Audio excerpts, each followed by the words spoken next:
अगर आप ट्रेडर हैं या लॉन्ग टर्म इन्वेस्टर तो आज का ये मार्केट क्रैश आप मिस नहीं करना चाहेंगे।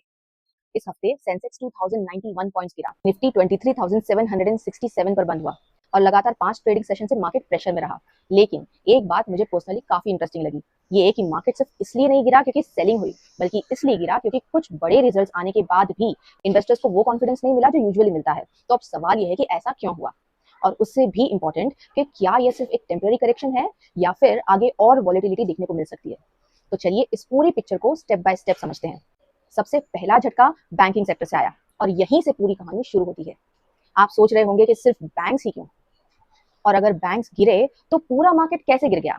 देखिए, एचडीएफसी बैंक और एक्सिस बैंक ने प्रॉफिट ग्रोथ तो दिखाई, मतलब नंबर्स बिल्कुल खराब नहीं थे, लेकिन मार्केट सिर्फ आज का प्रॉफिट नहीं देखता, बल्कि कल की अर्निंग क्वालिटी और फ्यूचर मार्जिन्स को भी प्राइस करता है।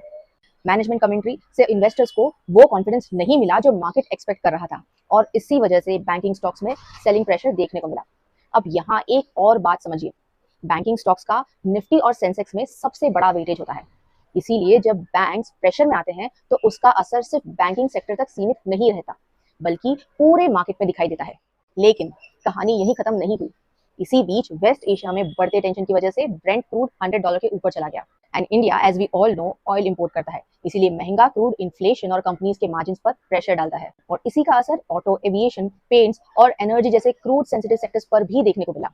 अब जब मार्केट इन दोनों ट्रिगर्स को डाइजेस्ट ही कर रहा था, तब एक और डेवलपमेंट सामने आ गई। फ्राइडे को इन्फोसिस ने अपने क्वार्टरली रिजल्ट्स के साथ फाइनेंशियल ईयर 27 आउटलुक को थोड़ा कॉशियस रखा। मतलब नंबर्स ठीक थे, लेकिन जैसा कि मैं हर बार कहती हूँ, मार्केट हमेशा फ्यूचर को प्राइस करता है। जैसे ही गाइडेंस एक्सपेक्टेड से थोड़ी वीक दिखी, मार्केट सेंटिमेंट पर असर देखने को मिल गया। लेकिन हर स्टोरी का एक दूसरा पहलू भी होता है। एक तरफ एफआईआईज लगातार सेलिंग कर रहे थे, तो दूसरी तरफ डीआईआईज बाइंग करके मार्केट को सपोर्ट भी दे रहे थे, और इसी टग ऑफ वॉर की वजह से पैनिक सेलिंग देखने को नहीं मिली और मार्केट को एक कुशन मिलता रहा।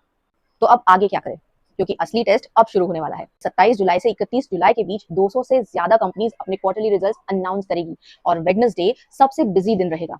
HUL, LNT, Tata steel, ITC, Adani enterprises, Asian paints, Dabur, Eicher motors and coal India जैसे हैवी वेट स्टॉक्स इन्वेस्टर्स के रडार पर होंगे। और सिर्फ रिजल्ट्स ही नहीं, चार्ट्स भी एक इंपॉर्टेंट सिग्नल दे रहे हैं।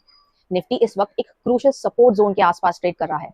सो अगर आप बिगनर हैं तो इस सपोर्ट जोन को एक फ्लोर की तरह समझिए। ये वो लेवल होता है जहां पहले बायर्स मार्केट को बार बार नीचे गिरने से रोक चुके होते हैं। तो अब देखना ये होगा कि अगर ये फ्लोर टूट गया तो सेलिंग प्रेशर और बढ़ सकता है, लेकिन अगर बायर्स यहीं से एक्टिव हो गए तो मार्केट एक शॉर्ट टर्म रिकवरी भी दिखा सकता है।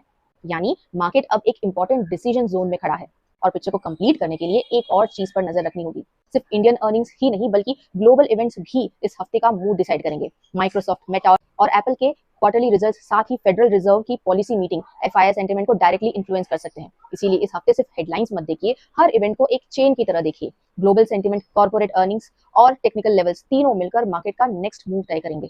तो मेरी एक ही सलाह है, मार्केट को प्रेडिक्ट करने की जगह उसके लिए प्रिपेयर रहिए। अगर वीडियो वैल्यूएबल लगी हो तो लाइक और सब्सक्राइब जरूर कीजिए, और कमेंट में बताइए कि अगला डीप डाइव किस टॉपिक पर देखना चाहेंगे।